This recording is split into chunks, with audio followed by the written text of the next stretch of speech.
Thank you chairman sir. एक बहुत गंभीर विषय पर अविश्वास का प्रस्ताव विपक्ष के सभी दलों ने यहाँ रखा।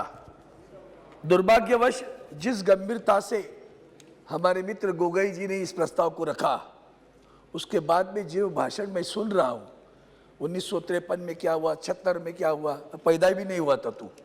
तो ये सारा जो बताने की बात चल रही है, वो पूरा विषय को लेकर उसकी गंभीरता को कम करने का जो प्रयास हो रहा है, उसकी मैं निर्भत्सना करता हूँ। विषय क्यों आया? मेरे मित्र अभी पिनाकिन जी बोल रहे थे, तभी मैं सोच रहा था क्यों लाया अविश्वास का प्रस्ताव। भैया, सिर्फ आदरणीय प्रधानमंत्री जी को लाने की बात नहीं है। बात यह है कि जिस विषय को, मणिपुर के विषय में इतना बड़ा हिंसाचार हुआ, महिलाओं पे अत्याचार हुआ, केंद्र की सरकार 70 दिन चुप रही। अगर चुप न रहती तो विषय नहीं आता। चुप रही, आदरणीय सर्वोच्च न्यायालय ने तमाचा लगाया। If you are you going to act on it, should I intervene? तब जाकर मुंह खुला 36 सेकंड के लिए। ये गुस्सा है, ये बहुत दर्द है, हृदय विदीर्ण है। हम मणिपुर में जाकर आए हैं सर, और ऐसे विषय पर जब हम राजनीतिक बात करते हैं, हमारे पहले भी किसी पूर्वजों ने कहा, महाराष्ट्र की बात मैं भी करूंगा अभी, वो हमें हिंदुत्व सिखा रहे हैं। हम पैदाइशी है, ये हमें हिंदुत्व सिखा रहे। हिंदुत्व में भगोड़े नहीं होते, भगोड़े नहीं होते। जो लोग भगोड़े हैं, वो भगोड़े क्या बोलेंगे? जिनके पास इतना दम होता, उनके पास इतना दम होता। मैंने किसी का नाम तो नहीं लिया, मैंने किसी का नाम नहीं लिया, मैंने किसी का नाम नहीं लिया। बैठिए बैठिए, मैंने, आप लोग बैठिए प्लीज, नाम नहीं लिया। बैठिए बैठिए बैठिए, मैंने किसी को नाम नहीं लिया, मैंने किसी का नाम नहीं लिया। आप बोलिए, आप अपनी बात भगोड़े कह लोग, चुके हैं, आप अपनी बात कह चुके हैं। आप अगर हिम्मत होती ना, प्लीज, नो नो नो, अगर हिम्मत होती, जी जी, आप बोलिए, अपनी बात पूरी कीजिए। मैं बोल रहा हूँ सर, जो हुआ हादसा, जो हादसा हुआ, अगर हिम्मत थी, वो क्या हिंदुत्व सिखाएंगे हमें? जिनको जो जन्म में आए यहाँ, इनको क्या मालूम है बाला साहब क्या थे?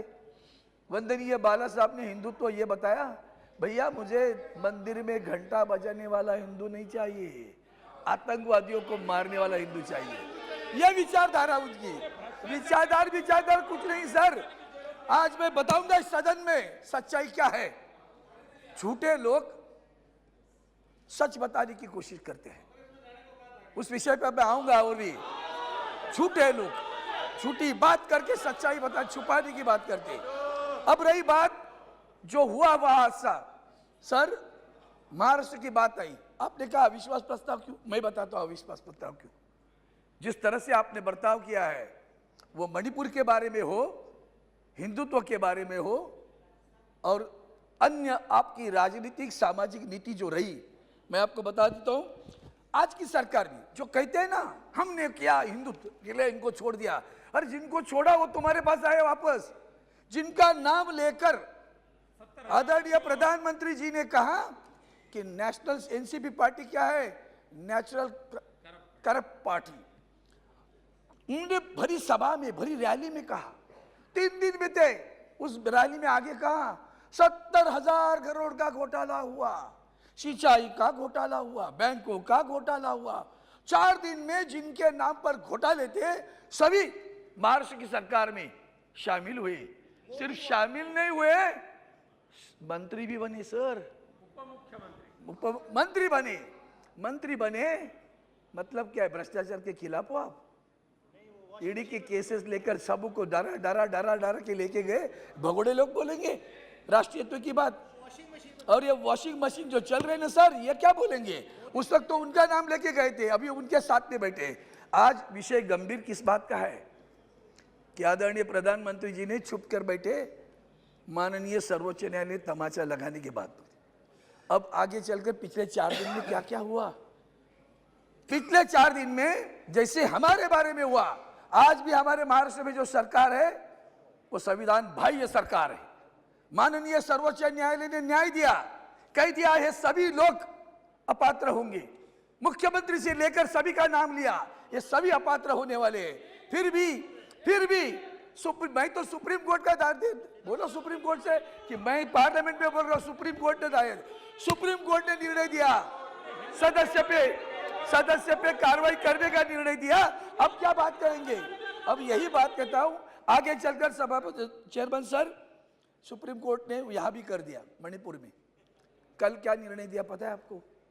अगर सरकार होती ना तो शर्म आती सरकार को कि सुप्रीम कोर्ट ने एसआईटी बिठाई, सुप्रीम कोर्ट ने डीआईजी पद बिठाए, सुप्रीम कोर्ट ने 3 हाई कोर्ट जजेस पीछे वाले उनके पास कार्रवाई करने का अधिकार दिया, सुनवाई करने का अधिकार दिया, जांच करने का अधिकार दिया, पुलिस के ऊपर कार्रवाई की। सरकार कहाँ है?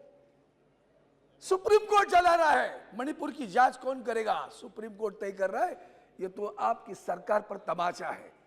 फिर भी नहीं शर्म आती आपको? फिर भी आपको बुरी नहीं लगता? फिर भी बुरा नहीं लगता? पूरी भी बुरा नहीं लगता? अब बात हुई ना, उन्होंने जब बोला मैं एक शब्द भी उतर के बोला नहीं है। क्यों लग रही है मिर्ची? समझ लो क्यों लग रही। अब कोविड की बात आई सर, कोविड के समय में भी मुख्यमंत्री उद्धव जी ठाकरे साहब ने जो काम किया उसकी सराहना वर्ल्ड हेल्थ ऑर्गेनाइजेशन ने की, माननीय नीति आयोग के लोगों ने की, माननीय सर्वोच्च न्यायालय ने की। और कहा ये जो उद्धव ठाकरे जी ने जो पैटर्न लगाया है, धारावाहिक पैटर्न, उसका अमल करो पूरे देश में। इतनी सराहना करने के बाद झूठे इल्जाम लगा, तभी तो तुम भी तो सरकार में थे। जो इल्जाम लगा रहे हैं वो भी तो सरकार में थे। कौन से अधिकार से बोलते हो? कौन से अधिकार से बोलते हो? आप लोग सरकार में शरीक थे, आप मंत्री थे, 2.5 वर्ष आप भी साथ में थे। बोलने का अधिकार बैठा है। इसलिए मैं सभापति महोदय, मैं 2-3 बहुत महत्वपूर्ण मुद्दे लगता हूं। प्रधानमंत्री जी का वक्तव्य, सत्यपाल मलिक जी फाड़ रहे पूरी। उन्होंने पुलवामा के बारे में क्या बोला, उन्होंने भ्रष्टाचार के बारे में क्या बोला, और 2-3 मुद्दे और भी। महाराष्ट्र को कितना आपने हैरान किया, क्यों हम विश्वास रखें? महाराष्ट्र का फाइनेंशियल सेंटर आप गुजरात में लिखी गई, महाराष्ट्र का वेदांता फॉक्सकॉन गुजरात में लिखी गई, महाराष्ट्र का एयरबस गुजरात में लिखी गई, महाराष्ट्र का ड्रग पार्क गुजरात में लिखी गई, महाराष्ट्र का पुलिस स्टेशन गुजरात में लिखी गई, महाराष्ट्र का डायमंड सेंटर गुजरात में लिखी गई। महाराष्ट्र के बंदरगाह का विकास 9 वर्ष में महाराष्ट्र का बंदरगाह का विकास नहीं हुआ। महाराष्ट्र के मिल वर्करों के बारे में जमीन पर कुछ करना है, कुछ नया प्रोजेक्ट, कुछ नहीं किया। उल्टा जब हमारे पास निसर्ग तख्ते का चक्रवात आया था तो आदरणीय प्रधानमंत्री जी वहां गुजरात में भी आया था, गुजरात में घूमे, उनका हेलीकॉप्टर आगे नहीं आया, पीछे गया वहां से। महाराष्ट्र के ऊपर ध्यान नहीं दिया।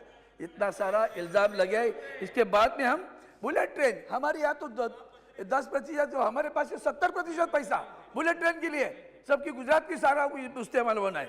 सभापति महोदय, महत्वपूर्ण विषय ऐसे है कि इसमें जो चीजें उन्होंने की है, खास करके 1 मिनट, आपको बुरा लगना चाहिए था, किसानों का आंदोलन हुआ, 100 से ज्यादा लोग मर गए, बुरा नहीं लगा।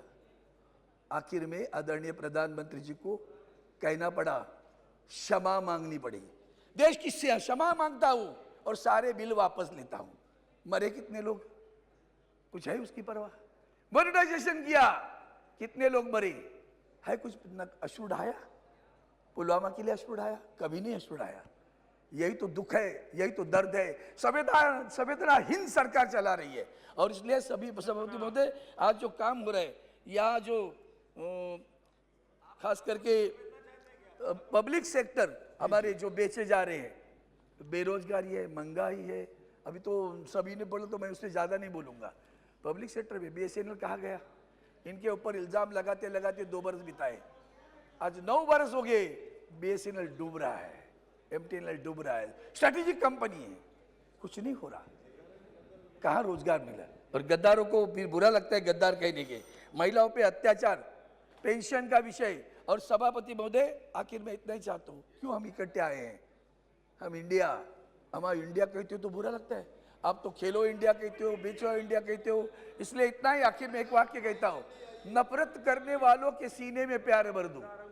जी, तुम्हारा सोशल मीडिया रोजाना देखो सर, हमारे महाराष्ट्र के एक सेकंड, you. हमारे महाराष्ट्र के अध्यक्ष जी गाय काटती हुई बता रहे थे लोगों को, गाय का काटी नॉर्थ ईस्ट में, बता रहे का कर्नाटक के चुनाव में, क्या जी, चाहते जी, हो? thank you, thank इसलिए नफरत करने वालों के सीने में प्यार भर दो, हम वो परवाह नहीं है, जी। पत्थर को भी मुंह कर दो, यही हमारा इरादा है, thank you. इसलिए हम इकट्ठे आए। जय हिंद, जय हिंद।